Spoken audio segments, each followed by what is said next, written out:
بسم اللہ الرحمن الرحیم۔ شادی کے 2 دن بعد میری بیوی انتقال کر گئی۔ جب میں بیوی کو دفنانے لگا تو 2 سفید رنگ کی بلیاں میری بیوی کی قبر کے آس پاس گھوم رہی تھیں۔ مجھے لگا یہ بلیاں یہیں رہتی ہیں۔ میں روز بیوی کی قبر پر جاتا تو وہی سفید بلیاں میری بیوی کی قبر پر بیٹھ کر رو رہی ہوتیں اور مجھے دیکھ کر قبر سے مٹی ہٹانے لگتیں۔ میں نے مولوی صاحب کو بتایا تو انہوں نے یہ راز جاننے کے لیے قبر کو کھولنے کا حکم دے دیا۔ میں نے بیوی کی قبر کھدوائی تو میرا کلیجہ پھٹ گیا، کیونکہ میری بیوی گھونگھٹ اوڑھے بیٹھی ہوئی تھی۔ میں خوش تھا کہ مجھے ایک باکردار عورت ملی ہے۔ مجھے اس بات کی خوشی بھی تھی کہ آج تک کسی عورت کے ساتھ میں نے اپنے کردار کو میلا نہیں کیا تھا۔ جب مجھے اس لیے ایک نیک بیوی ملی تھی۔ اپنے کمرے میں جانے سے پہلے میرے بھائی نے مجھے روکا اور کہنے لگا، بھائی میں جانتا ہوں کہ آج آپ بہت خوش ہو کیونکہ تمہاری ایک نیک عورت سے شادی ہوئی ہے، لیکن یہ مت بھولو کہ جیسا ماضی تمہارا رہا ہے ویسا اس کا بھی رہا ہوگا۔ ضرور کوئی نہ کوئی بات اس کے ماضی میں بھی ہوگی، کیونکہ تم ہی تو کہتے ہو کہ جیسی عورت ہوتی ہے مرد بھی اس کو ویسا ہی ملتا ہے۔ میں نے کہا، ہاں یہ بات تو ٹھیک ہے، لیکن مجھے اس بات سے کوئی سروکار نہیں ہے۔ میں بھی اپنے اللہ تعالیٰ سے توبہ کر چکا ہوں۔ اگر وہ بھی گناہگار ہوئی تو اس نے بھی توبہ کر لی ہوگی۔ میری بات سن کر میرا چھوٹا بھائی ہنس پڑا۔ اچھا، آپ کو کیسے پتا کہ اس کی توبہ پکی ہے یا کچی ہے؟ میرا بھائی، مجھے الجھاؤ مت، مجھے اپنے اللہ پر یقین ہے اور میں امید کرتا ہوں کہ میری بیوی پاکیزہ ہوگی۔ ٹھیک ہے بھائی، تم جاؤ۔ فی الحال تم بہت خوش ہو، تمہارے دماغ پر بیوی سے ملنے کی خوشی سوار ہے، لیکن اصل حقیقت تو میں ہی جانتا ہوں۔ اچھا بس، مجھے تمہاری فضول کی بکواس نہیں سننی۔ یہ کہہ کر میں آگے بڑھ گیا۔ مجھے اپنے بھائی کی باتوں پر بہت غصہ آ رہا تھا، لیکن جب میں نے گھونگھٹ میں بیٹھی اپنی دلہن کو دیکھا جو میرا انتظار کر رہی تھی، تب میرا دل پگھل گیا۔ میں جانتا تھا کہ یہ ایسی عورت ہی کر سکتی ہے جس کے دل میں صرف شوہر کی محبت ہو، لیکن میں کیا جانتا تھا کہ میری زندگی عذاب سے عذاب ہونے والی ہے۔ میں اپنی بیوی کے پاس جا کر بیٹھا۔ اس نے مجھ سے بہت دلربانہ باتیں کیں اور کہنے لگی، میں اپنی ساری زندگی آپ کے ساتھ ایک وفادار عورت کی طرح گزار دوں گی، کبھی کوئی فرمائش نہ کروں گی۔ میری بیوی بہت اچھی تھی۔ میں نے اسے منہ دکھائی کا گفٹ دیا تو وہ بہت خوش ہو گئی۔ میں نے وہ رات بہت ہی خوبصورت انداز میں منائی تھی۔ اپنی بیوی کو بھی بہت زیادہ محبت کے دعوے کرنے کے بعد میں نے اس کا دل جیت لیا تھا، لیکن صبح سویرے ہی دروازے پر سخت قسم کی دستک ہونے لگی۔ میں نے دروازہ کھولا تو سامنے کوئی نہیں تھا۔ میں حیران پریشان رہ گیا کہ کمرے کا دروازہ خود بخود کیسے بج سکتا ہے۔ دروازہ بجانا تو انسان کا کام ہے۔ یہ دیکھ کر مجھے بڑی حیرت ہوئی۔ میں نے اپنی بیوی کو یہ بات بتائی تو وہ بھی سوچ میں پڑ گئی، بلکہ اس کے چہرے پر ہزاروں رنگ آئے اور گزر گئے، جیسا کہ وہ بہت زیادہ پریشان ہو۔ تب وہ کہنے لگی، کسی انسان نے ہی دروازہ بجایا ہوگا، ہو سکتا ہے کسی نے ہمارے ساتھ مزاح کیا ہو۔ یہ کہہ کر وہ نہانے کے لیے چلی گئی، مگر میں دروازے کے پاس کھڑا رہ گیا۔ مجھے اندازہ نہیں تھا کہ یہ کام کس نے کیا ہے۔ میری بیوی جب کمرے سے باہر آئی تو بہت خوبصورت لگ رہی تھی۔ میں نے دیکھا اس نے جائے نماز بچھا کر نماز پڑھنا شروع کر دی۔ میں اپنی بیوی کے کردار پر فدا ہو گیا تھا۔ اتنے میں میری ماں آئی، مجھ سے کہنے لگی، بیٹا ایک مسئلہ ہو گیا ہے، وہ صرف تم ہی حل کر سکتے ہو۔ یہ سن کر میں پریشان سا ہو گیا۔ کیا مسئلہ ہو سکتا ہے؟ ماں نے کہا، گھر میں سارا راشن چوری ہو گیا ہے، ایک بھی چیز کھانے کو نہیں ہے۔ تمہاری بیوی کے قدم بالکل بھی اچھے نہیں ہیں۔ پتہ نہیں کون ہمارے کچن سے کھانے کا سارا سامان اٹھا کر لے گیا ہے، لگتا ہے کسی نے چوری کی ہے۔ اماں کی بات سن کر مجھے تھوڑا عجیب سا لگا تھا۔ اماں، آج کل راشن کون چوری کرتا ہے بھلا؟ میری بات سن کر اماں نے مجھے کہا کہ زیادہ بھاشن مت دو، مجھے پتہ ہے کہ یہ سب کچھ تمہاری بیوی کی وجہ سے ہوا ہے۔ جاؤ اور جا کر سارا راشن لے کر آؤ، ناشتہ بھی بنانا ہے۔ میں اپنی ماں کے کہنے پر بازار چلا گیا، کھانے پینے کا سارا سامان لیا اور جیسے ہی میں گھر کے قریب آیا تو مجھے گھر سے چیخوں کی آوازیں آنے لگیں۔ میں بڑا پریشان ہوا۔ یہ چیخیں کسی عورت کی تھیں۔ لگتا تھا جیسے میری بیوی چیخ رہی ہے۔ میں نے جلدی سے گھر کے دروازہ بجایا، لیکن کسی نے بھی دروازہ نہیں کھولا۔ مجھے سخت پریشانی ہونے لگی تھی۔ میں نے دروازے پر زور سے لاتیں مارنا شروع کر دیں، لیکن گھر کے اندر سے دروازہ کسی نے نہیں کھولا تھا۔ میں نے امی کو بھی فون کیا، اپنے بھائی کو بھی فون کیا، لیکن کسی نے میرے فون کا جواب تک نہیں دیا تھا۔ اچانک سے میری ماں نے دروازہ کھولا۔ میں ان پر برس پڑا، اماں دروازہ کیوں نہیں کھول رہی تھی؟ میں کتنی دیر سے باہر کھڑا ہوں، آپ کو پتہ نہیں؟ آپ نے مجھے راشن لینے بھیجا تھا، اور یہ اندر آوازیں کس کی آ رہی تھی؟ کیا آپ لوگوں نے میری بیوی شائستہ کو کچھ کہا ہے؟ نہیں بیٹا، ہم نے تمہاری بیوی کو کیا کہنا ہے، میں واش روم میں تھی اس لیے دیر ہو گئی۔ یہ کہہ کر اماں اندر چلی گئی، لیکن وہ مجھ سے نظریں نہیں ملا رہی تھی، لگتا تھا جیسے وہ مجھ سے کوئی بات چھپا رہی ہوں۔ میں فوراً اپنے کمرے میں آیا، میں نے دیکھا میری بیوی بھی پرسکون انداز میں بیٹھی ہوئی تھی۔ میں نے اپنی بیوی سے پوچھا کیا ہوا ہے؟ کہنے لگی کوئی بات نہیں ہوئی، یہاں تو ایسا کچھ نہیں ہوا۔ میں نے کہا میں کب کا دروازہ بجا رہا ہوں، تم نے بھی دروازہ نہیں کھولا۔ کہنے لگی غلطی ہوئی، آئندہ میں دروازہ کھول دوں گی۔ اچھا تم مجھے یہ بتاؤ کہ یہاں سے چیخوں کی آواز کس کی آ رہی تھی؟ کون تھا جو چیخ رہا تھا زور زور سے؟ میری بیوی نے گھبرا کر کہا میں نے کچھ نہیں کیا۔ میں جانتا ہوں کہ تم نے کچھ نہیں کیا، لیکن مجھے تم یہ تو بتا سکتی ہو کہ یہ آوازیں کس کی تھیں؟ اور میں اچھی طرح جانتا ہوں کہ یہ آوازیں ہمارے ہی گھر کے اندر سے آ رہی تھیں۔ جی آپ کو ایسا لگا ہوگا، ایسا تو کچھ نہیں ہوا۔ میں اپنی بیوی کی باتیں سن کر بڑا حیران و پریشان ہو گیا تھا۔ اور میں راشن لے آیا تھا، میں ناشتے کا انتظار کرنے لگا۔ ناشتہ بناتے ہوئے کتنی دیر لگتی ہے؟ تقریباً 20 منٹ لگ جاتے ہیں، لیکن میری بیوی کو اپنے کمرے سے گئے ہوئے تقریباً 1 گھنٹہ ہو چکا تھا اور ابھی تک وہ کچن سے نہیں آئی تھی۔ مجھے لگا کہ مجھے اب جا کر دیکھنا چاہیے کیونکہ اس کا پہلا دن تھا۔ اماں نے کہا تھا کہ میں تمہاری بیوی کے کوئی نخرے نہیں اٹھا سکتی، میں خود بیمار رہتی ہوں، وہ گھر کی صفائی اور کھانے پینے کا کام خود کرے گی۔ اسی لیے میری بیوی شادی کے پہلے دن ہی اٹھ کر ناشتہ بنا رہی تھی، لیکن 1 گھنٹہ ہو گیا تھا۔ میں اس کو کچن میں جا کر دیکھنا چاہتا تھا، پر یہ کیا، جیسے ہی میں نے کمرے کا دروازہ اٹھ کر کھولنے لگا تو دیکھا دروازہ باہر سے بند تھا۔ مجھے بڑی ہی حیرت ہوئی کہ دروازہ کس نے بند کر دیا ہے۔ میں دروازے کے اوپر مکے مارنے لگا، لیکن دروازہ کسی نے نہیں کھولا تھا۔ میں نے اپنی بھائی کو فون کیا اور کہا کہ میرے کمرے کا دروازہ کھولو۔ وہ آیا اور اس نے دروازہ کھولا اور مجھے کہنے لگا دروازہ تو پہلے سے کھلا ہوا تھا بھائی، مجھے لگتا ہے آپ کا ذہنی توازن بگڑ گیا ہے۔ مجھے اپنا بھائی بھی اس وقت برا لگ رہا تھا۔ میں فوراً کچن میں گیا، دیکھا تو میری بیوی آرام سے ناشتہ بنا رہی تھی۔ دروازہ بند ہونے کی وجہ سے میں اپنا سارا غصہ اپنے بھائی پر نکال دیا تھا۔ میری باتیں سن کر میرا چھوٹا بھائی ہنس پڑا اور بولا بھائی میں تو آپ کو عقل مند سمجھتا تھا، میں نے سوچا تھا کہ یہ بات آپ خود سمجھ جائیں گے، لیکن آپ کو تو ہر بات کھول کھول کر بتانا پڑے گی۔ کیا مطلب ہے تمہاری بات کا؟ پہلے ہی میرا دماغ گھوما ہوا ہے، میں نے اپنے بھائی کو کہا تو وہ ہمدردی کرتے ہوئے میرے کندھے پر ہاتھ رکھ کر بولا بھائی کچھ دنوں بعد تمہیں اپنی بیوی کی اصلیت سمجھ آ جائے گی۔ مجھے اپنے بھائی کی بات پھر بھی سمجھ نہیں آئی۔ اب میں اس کی کوئی منت وغیرہ نہیں کرنا چاہتا تھا، میں یہ باتیں کر کے تنگ آ گیا تھا۔ اتنے میں مجھے لگا کہ میری بیوی میرے کمرے میں نہیں ہے۔ میں نے اسے ادھر ادھر دیکھنا شروع کر دیا، تلاش کرنا شروع کیا۔ اچانک میں نے دیکھا کہ وہ میرے چھوٹے بھائی کے کمرے سے نکل رہی تھی۔ اس کو اس طرح دیکھ کر مجھے بہت شک ہوا تھا اور برا بھی لگا تھا کہ وہ 1 دن کی دلہن تھی، اسے میرے بھائی کے کمرے میں نہیں جانا چاہیے تھا۔ میں نے اس سے پوچھا کہ تم میرے بھائی کے کمرے میں کیا کرنے گئی تھی؟ بات پر وہ گھبرا گئی تھی، پہلے تو نظریں چرانے لگی، پھر بولی کہ میں وہاں پر صفائی کرنے گئی تھی۔ میں نے کہا اتنی صبح تمہیں صفائی کرنے کی کیا ضرورت پیش آ گئی؟ تمہیں کیسے پتہ کہ اس گھر میں کتنے کمرے ہیں؟ یہ بات سن کر میری بیوی کہنے لگی جب میں پہلے دن ہی یہاں ناشتہ بنا سکتی ہوں تو میں گھر کی صفائی کیوں نہیں کر سکتی؟ اس سے پہلے کہ آپ کی ماں مجھے صفائی کرنے کا کہتی، میں نے خود ہی صفائی کرنا شروع کر دی۔ مجھے لگا میری بیوی میری ماں کو یہ کہنا کہ تم خود ناشتہ بناؤ گی، اسے یہ بات بہت بری لگی ہے۔ تب میں نے بات کو بدلنے کی کوشش کی، لیکن اس کے بعد میری بیوی نے مجھ سے منہ بنا لیا۔ میں بات کرنے کی کوشش بھی کرتا تو وہ مجھ سے بات نہ کرتی۔ پورا دن یہاں تک کہ شام بھی گزر گئی، لیکن میری بیوی کا منہ سیدھا ہونے کا نام ہی نہیں لے رہا تھا۔ اس کی آنکھوں میں آنسو تھے۔ رات کا کھانا کھاتے ہی مجھے غصہ آ گیا۔ میں نے اپنی بیوی سے کہا کہ تم نے کس بات پر منہ بنا رکھا ہے؟ وہ بولی مجھے میرے گھر لے جائیں، خدا کا واسطہ ہے مجھے اس گھر میں نہ رکھیے۔ کیا مطلب ہے تمہارا؟ میں نے چونک کر پوچھا تو وہ بولی اب میں اس گھر میں مزید نہیں رہ سکتی، یا تو آپ مجھے الگ گھر لے کر دیں یا پھر مجھے میرے ماں باپ کے گھر چھوڑ آئیں۔ کیا تمہیں اس گھر میں کوئی تکلیف ہے؟ میری بات سن کر میری بیوی نے اپنا سر جھکا لیا۔ نہیں، مجھے اس گھر میں کوئی تکلیف نہیں ہے، بس مجھے نیا گھر چاہیے جہاں میں آرام سکون کے ساتھ رہ سکوں۔ تمہیں ایسا کون سا سکون چاہیے جو اس گھر میں موجود نہیں ہے؟ میری بات سن کر میری بیوی مجھ پر پھٹ پڑی۔ بس میں نے کہا نا مجھے الگ گھر چاہیے، اس گھر میں میرا دم گھٹتا ہے اور الگ گھر میں رہنا یہ میرا شرعی حق ہے۔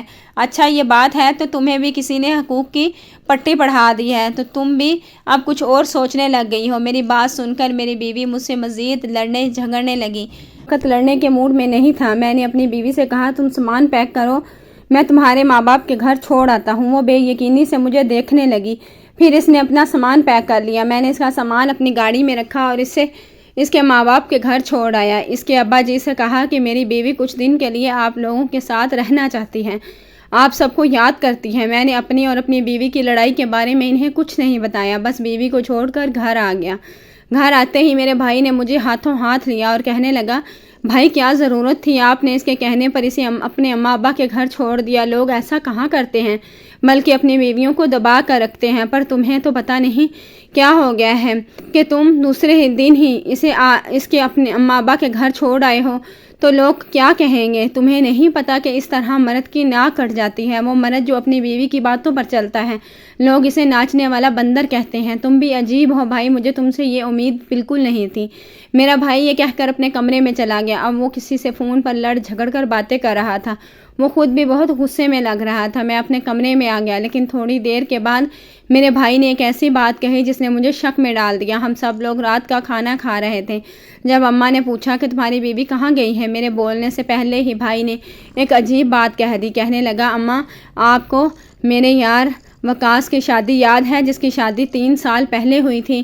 اماں نے ہاں میں سر ہلا دیا۔ ہاں بیٹے، وہ تو مجھے یاد ہے، تم آج اس کا ذکر کیوں کر رہے ہو؟ امی، اس کی بیوی بھی اسی طرح بار بار میکے جاتی تھی، اور وہاں جا کر پتہ ہے کیا ہوتا تھا؟ وہ اپنے پرانے عاشق سے ملتی تھی۔ جب لڑکیاں بار بار میکے جانے کی ضد کرتی ہیں تو ان کے شوہروں کو سمجھ لینا چاہیے کہ کوئی نہ کوئی گڑبڑ ضرور ہے، ورنہ کوئی لڑکی بلا وجہ اپنے شوہر کا گھر چھوڑ کر اپنے سسرال سے کیوں جائے گی؟ بھائی مجھے تو لگتا ہے کہ تمہاری بیوی کا میکے میں کوئی چکر ہے، ورنہ خواہ مخواہ چھوٹی سی بات کا بہانہ بنا کر فوراً اپنے ماں باپ کے گھر نہ جاتی، ضرور کوئی نہ کوئی اور ہی بات ہوگی۔ بکواس بند کرو تم، مجھے اپنی بیوی پر پورا بھروسہ ہے۔ بھائی بھروسہ تو آپ کو ہے کیونکہ آپ اس کی محبت میں اندھے ہو چکے ہو، لیکن ہم تو اندھے نہیں ہوئے، ہمیں سب کچھ صاف صاف نظر آتا ہے۔ میں اپنے بھائی کی بکواس سن کر تنگ آ چکا تھا۔ میں نے کہا کہ میں ابھی اور اسی وقت اپنی بیوی کو اس کے گھر سے لینے جا رہا ہوں۔ اب اگر تم نے کوئی بات کی تو اچھا نہیں ہوگا تمہارے لیے۔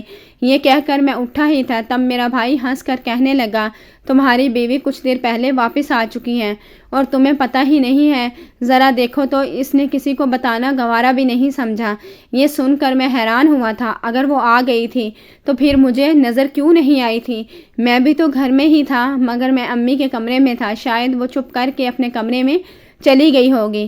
میرا بھائی نعیم مجھے ابھی بھی تانے دے رہا تھا۔ میں اپنے بھائی کی باتیں اور تانے سن کر تنگ آ چکا تھا اور فوراً اپنے کمرے میں گیا تو سامنے والا منظر دل کو رلا دینے والا تھا۔ میں نے دیکھا میری بیوی اوندھے منہ پڑی تھی، اس کے ساتھ ایک کاغذ پڑا ہوا تھا، جبکہ اس کی رنگت پیلی پڑ چکی تھی، وہ ہوش میں نہیں لگ رہی تھی۔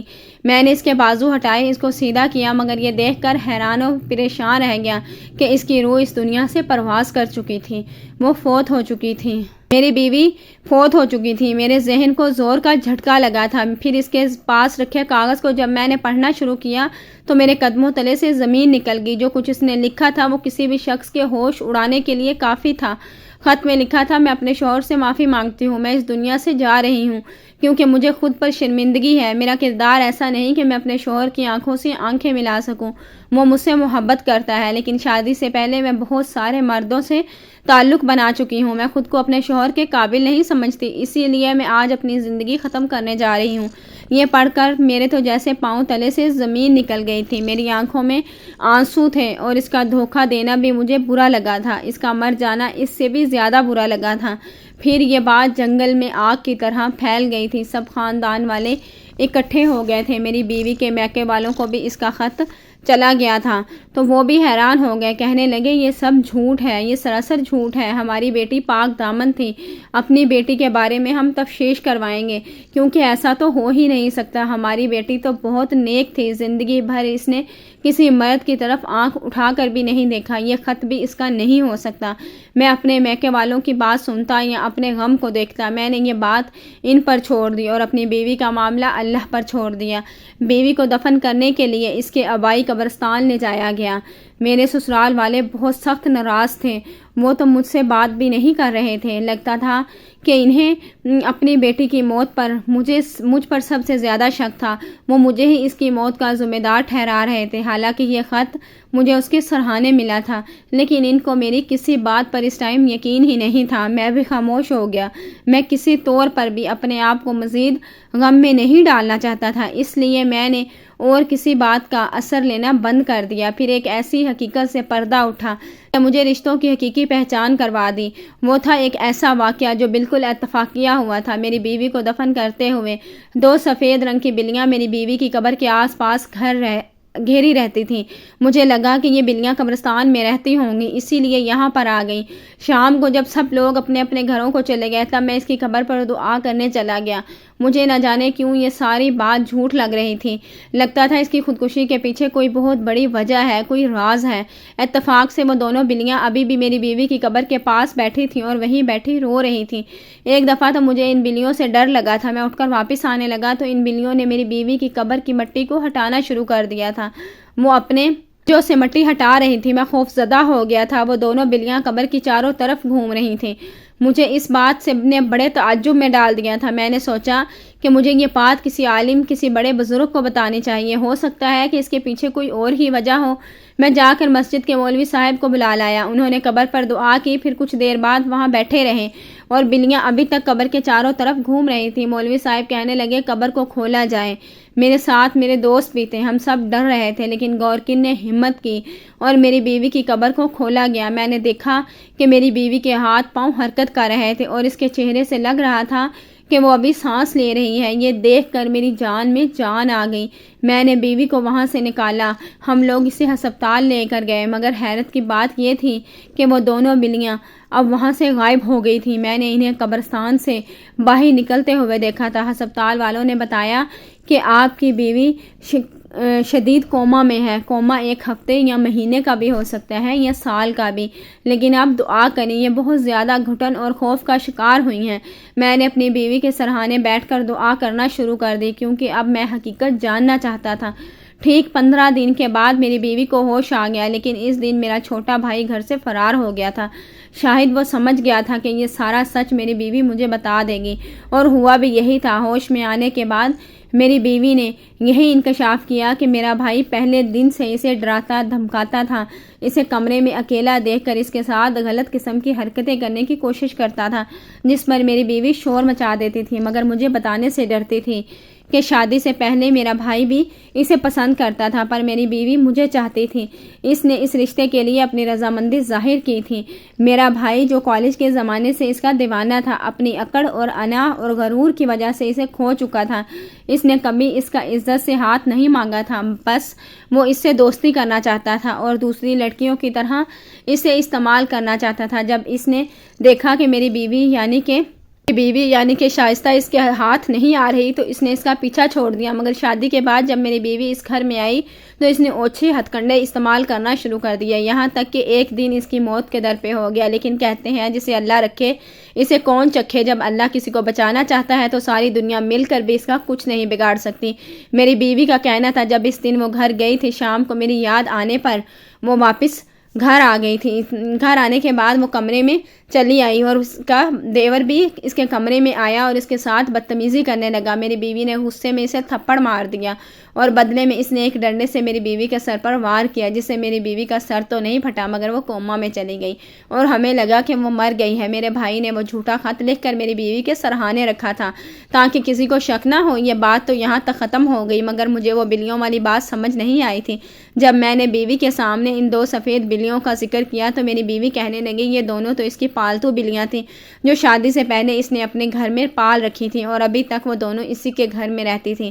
میری بیوی نے ان بلیوں کی بہت خدمت کی تھی، انہیں پال کر جوان کیا تھا۔ وہ دونوں بلیاں میری بیوی اور اس کے گھر والوں کی بہت وفادار تھیں۔ میں بڑا حیران تھا کہ اللہ تعالیٰ نے کیسے ان 2 بلیوں کے ذریعے میری بیوی کی جان بچائی تھی، اور میں اسی وقت سجدے میں گر کر ساری کائنات کا جو مالک ہے اس کا شکر ادا کرنے لگا۔ میری بیوی اب بالکل ٹھیک تھی، مگر میرا بھائی گھر سے فرار ہو چکا تھا کیونکہ یہ پولیس کیس تھا۔ اس نے میری بیوی کو مارنے کی کوشش کی تھی۔ آج اس بات کو 1 سال گزر چکا ہے۔ میرا بھائی 1 ماہ بعد پکڑا گیا تھا، اب وہ جیل میں اپنی سزا کاٹ رہا ہے۔ میں اپنی ماں اور اپنی بیوی کے ساتھ ایک ہنسی خوشی زندگی گزار رہا ہوں۔ امید کرتے ہیں آپ کو یہ خوبصورت سا واقعہ ضرور پسند آیا ہوگا۔ اگر واقعہ پسند آیا تو ویڈیو کو لائک، شیئر اینڈ کمنٹ ضرور کریں۔ چینل کو سبسکرائب نہیں کیا تو پلیز ہماری سپورٹ کے لیے چینل کو سبسکرائب کر دیں۔ Thanks for watching. اللہ حافظ۔